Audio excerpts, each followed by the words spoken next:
Por eso es exhortación apostólica y no posible. Lo primero que me vino a la mente cuando leí el lema de este encuentro, anunciar la alegría del Evangelio para una sociedad más justa y solidaria, fue la carta del episcopado argentino que nos introducía a la memoria agradecida del bicentenario de la nación. Una carta que quedó un poquito allí, fuera, digamos, como de circulación, ¿no? Sin embargo es vigente porque estaba pensada para inspirar todo el camino del bicentenario. Decíamos allí que desde nuestra experiencia de creyentes teníamos una mirada que es mirada esperanzada. Los cristianos somos, decíamos en esa carta, los cristianos somos portadores de buenas noticias. Eso significa, portadores de buenas noticias para la humanidad y no profetas de desventura. Portadores de buenas noticias significa tenerlas en el corazón, antes que los labios, en las actitudes, que reflejan un modo diferente de tratar a los otros, ¿no? Antes que en el discurso. Y a continuación, siempre motivado por el lema del encuentro, recordé las orientaciones pastorales que todavía son vigentes del trienio 2012-2014, también de nuestro episcopado, donde se invitaba a que todos los fieles adoptemos un estilo pastoral, subrayo, un estilo pastoral, cuya primera nota distintiva sea la alegría.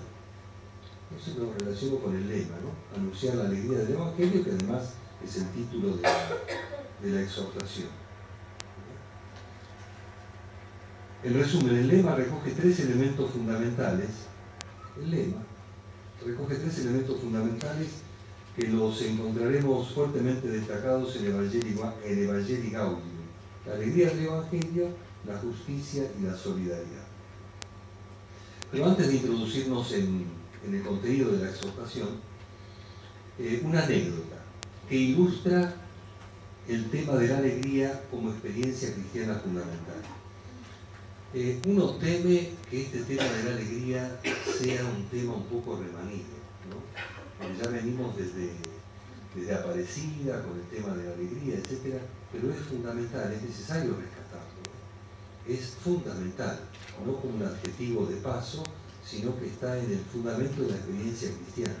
De modo que es un estado permanente, mucho más allá de una experiencia anímica o sentimental. Es un estado, ¿no? La anécdota, en una de las últimas sesiones, recordemos que el Papa Francisco fue miembro activo, con un protagonismo muy especial, durante la asamblea de Aparecida. No tanto durante la preparación, porque a él no le gustaba. Esto dicho entre nosotros, no es necesario que salgan los diarios, pero no le gustaba participar mucho de las asambleas, de los encuentros previos, de las reuniones de los presidentes de las conferencias. Había que arrastrarlo un poco, pero cuando participaba y decía algo, era la última palabra que se aceptaba sobre ese tema. Era así en todos los encuentros. Entonces, es necesario tener presente la actuación protagónica que tuvo el Papa Francisco durante la quinta conferencia. Cuando digo protagónica, no fue una presencia que se imponía, digamos, constantemente. Las veces que intervenía era la última palabra. Tuvo poquísimas intervenciones, pero algunas claves, algunas que marcaron todo el texto, aun cuando él no fue miembro redactor. El miembro redactor de Aparecida fueron las comisiones que se habían organizado vinculadas a los diversos núcleos temáticos.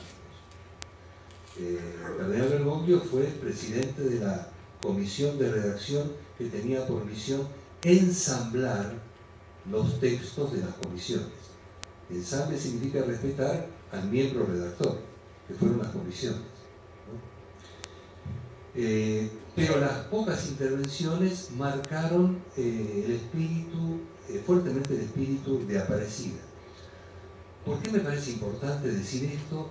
Porque si leemos Evangelii Gaudium a la luz de Aparecida, nos vamos a dar cuenta inmediatamente que el lenguaje es muy similar, ¿no?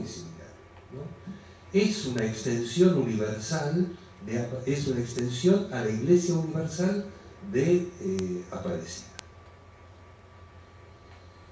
Entonces, en una de las últimas sesiones de la Asamblea de Aparecida se le pidió al entonces cardenal Bergoglio que explicara brevemente a la Asamblea las motivaciones por las cuales convenía iniciar el documento con una confesión gozosa de la fe en Jesús resucitado, a raíz de que un grupo había presentado la moción en la que exigían que se respetara el primer paso del método ver, juzgar y actual, por el cual, sin más, se debería empezar con el análisis de la realidad. ¿Se entiende acá? ¿No?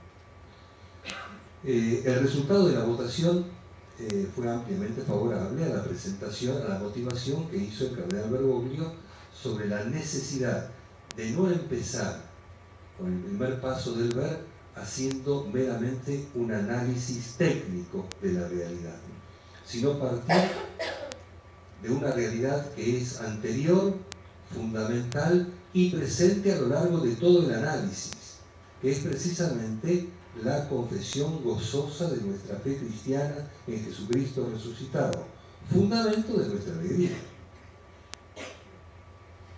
Porque entonces, si se da el primer paso desde esta perspectiva, después las acciones tienen determinada orientación. Por eso es muy interesante, voy a hacer un adelanto, pero me parece bueno decirlo en este momento. ¿Vieron aquel principio, aquellos 4 principios, que son muy interesantes, de Evangelii Gaudium, que están hacia el final, el capítulo 4, 4 principios de aproximación a la realidad o de lectura de la realidad? Uno de ellos es: la unidad es superior al conflicto, ¿no? Esto es del padre Jorge Bergoglio en la época que fue provincial de los jesuitas, y antes, cuando fue profesor nuestro, 1900, ya es tan lejos, 1970. ¿Te das cuenta? Es de esa época, ¿eh? No los 4 principios, porque algunos son relativamente nuevos, pero hay 3 por lo menos que son de esa época. La unidad es superior al conflicto. La unidad significa partir de la comunidad.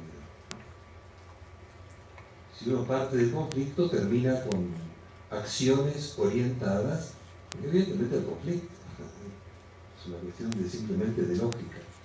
Entonces, partir de la comunión da una visión distinta de los mismos acontecimientos que vemos todos, ¿no?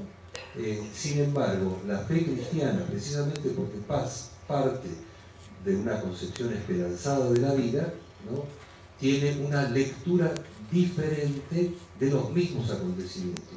Es lo que los cristianos podemos aportar en el diálogo con los agnósticos, con los no creyentes, con los que tienen otra visión. Esa es la riqueza de nuestra perspectiva cristiana. Evidentemente, la votación, las 2/3 partes, apoyó la moción del cardenal. Por eso en Aparecida encontramos los primeros capítulos que no hablan, digamos, técnicamente de la mirada de los discípulos sobre la realidad, sino son hermosos esos primeros números, ¿no? Son 3 apartados hermosos que hablan precisamente de la experiencia cristiana, ¿no?, que parte de la alegría, la misma que tuvieron los discípulos y discípulas que se encontraron con Jesús resucitado. Experiencia de alegría y de paz.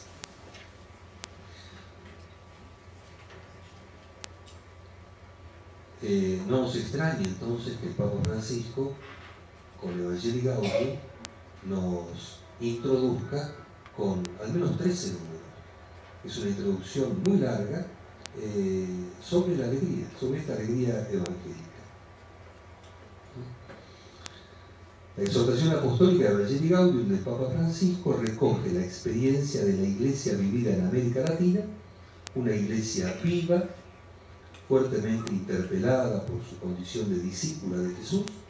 Como discípula de Jesús se descubre alegre precisamente por esa presencia y deseosa de comunicarlo a todos, especialmente a los excluidos, alejados y despreciados por la sociedad, con un estilo nuevo, un estilo que refleje más nítidamente el modo en que Jesús trató a Dios y a los hombres, sus hermanos. Las principales cuestiones. El Papa mismo, cuando presenta la exhortación, habla de las principales cuestiones. Es bueno leerlas, porque a partir de esas principales cuestiones, yo hice una elección para hacer la presentación del documento de esta exhortación en base a 3 claves. Esas 3 claves las encontramos en Evangelii Gaudium número 18. Entonces el número 18 dice así: esos temas, las principales cuestiones que el Papa misma enumera y que las va a tratar después a lo largo de la exhortación, ayudan a perfilar un determinado estilo evangelizador.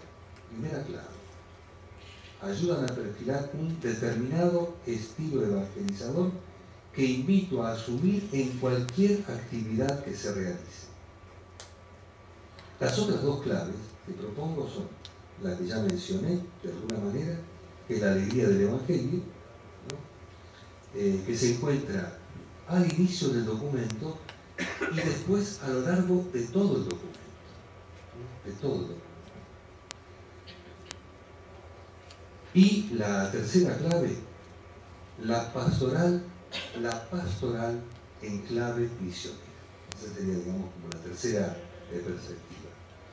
Entonces, un determinado estilo evangelizador, como vamos a ponerlo en el orden que quisiera presentárselas, estas claves: la alegría del Evangelio, un determinado estilo evangelizador, la alegría del Evangelio, la pastoral en clave misionera y un determinado estilo evangelizador. Entonces el Papa dice, como lo mencioné al principio, destaco que lo que trataré de expresar aquí tiene un sentido programático y consecuencias importantes.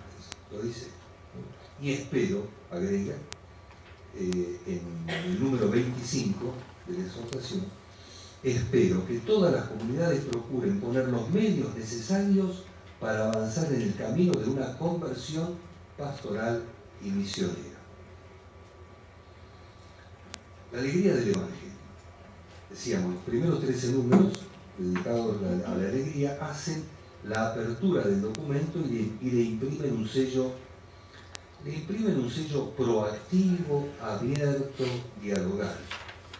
Dice el Papa, se trata de la verdadera alegría, no de la euforia pasajera ni de esa que brota del encuentro, sino de esa que brota del encuentro con Jesús. Se desenvuelve esa alegría luego en una pastoral en clave misionera con un determinado estilo evangelizador.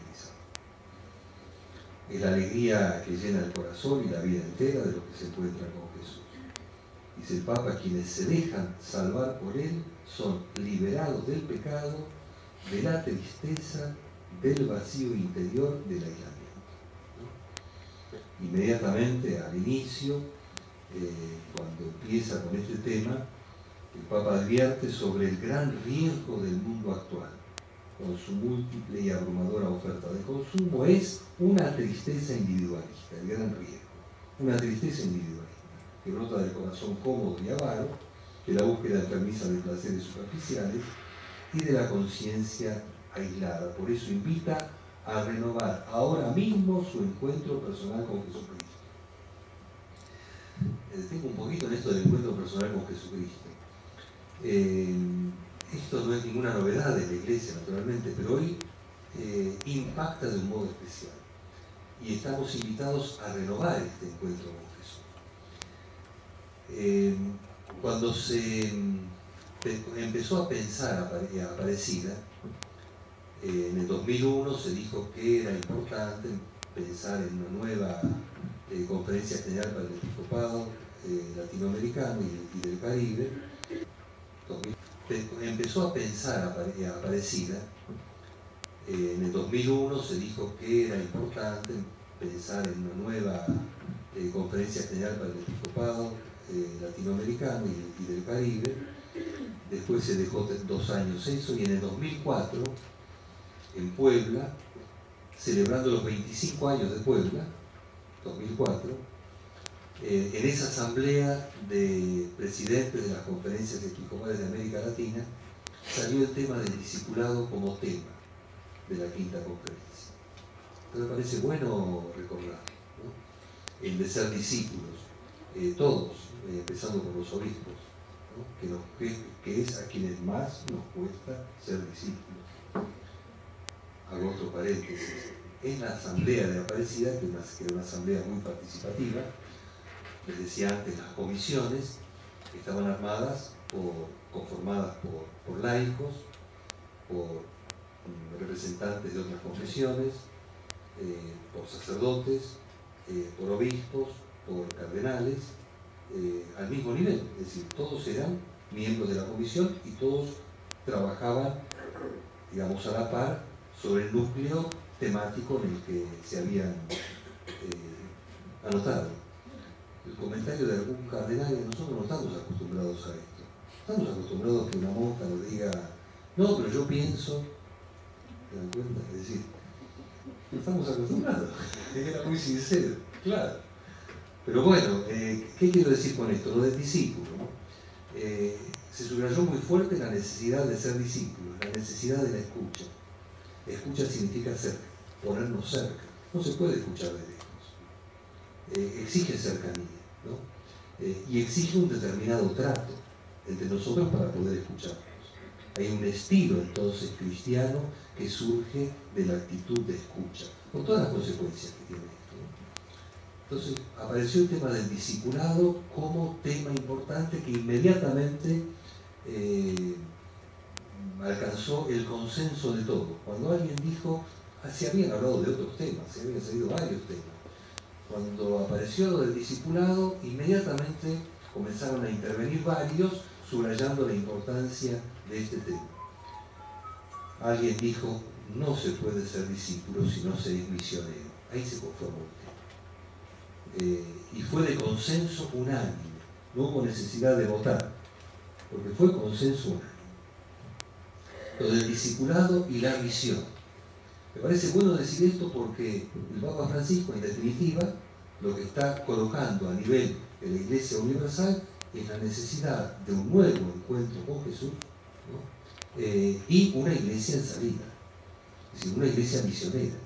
Eso es muy fuerte, estuvo muy fuerte subrayado, muy fuertemente subrayado en Aparecida, en la preparación de Aparecida y en la conclusión, como convocatoria, se decía en ese momento, a la gran misión continental. Entonces esta necesidad de renovar ahora mismo, dice el Papa en esta exhortación, invita, ¿no?, a que cada cristiano, en cualquier lugar y situación en que se encuentre, a renovar ahora mismo su encuentro personal con Jesucristo, o al menos a tomar la decisión de dejarse encontrar por Él, de encontrarlo cada día sin descanso. Vamos a pasar un poco más adelante a la segunda clave. El que se encuentra con Jesús, el que se encuentra realmente con Jesús, el corazón se llena de alegría, de paz, no se lo puede guardar, lo anuncia, lo desborda, porque es una profunda experiencia de comunión y no se la puede guardar para sí mismo, ¿no? Por eso, a partir de esa primera clave, la segunda es una consecuencia, ¿no? Necesariamente la Iglesia tiene que repensarse a sí misma, ¿no?, toda su pastoral en clave misionera. Por eso el Papa dice, la salida misionera, ¿no?, es el paradigma de toda obra de la Iglesia. Digo, nos ubicamos nosotros desde los movimientos, desde la vida religiosa, etcétera, etcétera. Decía el otro día en una parroquia, el Consejo de Pastoral, concretamente el Consejo de Pastoral, hoy, cuando se reúne, tiene que preguntarse en cada reunión si somos realmente una iglesia en salida. Concretamente, tiene que preguntarse y tratar de responderse. Digo así concretamente, ¿no? Lo mismo un movimiento.